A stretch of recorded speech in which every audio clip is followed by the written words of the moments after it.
Paytaxtda ictimai nəqliyyatla sərnişin daşımada növbəti rekord qeydə alınıb. Sərnişin daşımalarının daha səmərəli təşkili, marşrutların düzgün tənzimlənməsi istiqamətində atılan addımlar nəticəsində 2026-cı ilin ilk rübü ərzində 120 milyona yaxın sərnişin daşınıb. Bu, ötən ilin müvafiq dövrü ilə müqayisədə 6,8% və ya 7 milyon 651 min 48 nəfər çoxdur. Məlumat üçün bildirim ki, 2025-ci ilin sonuna sərnişin daşımada artım tempi 6,2% olub.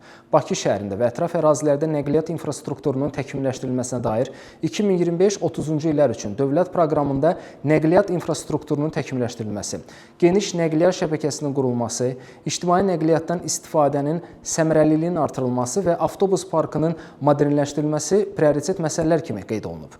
Görülən işlərin nəticəsində hazırda Bakı şəhərində marşrut xətlərində gündəlik 2350-dən çox avtobus fəaliyyət göstərir. Avtobus parkının mərhələli yenilənməsi çərçivəsində ötən il ərzində paytaxtda 293, cari ilin 3 ayında isə 169 yeni avtobus gətirilərək istismara verilib.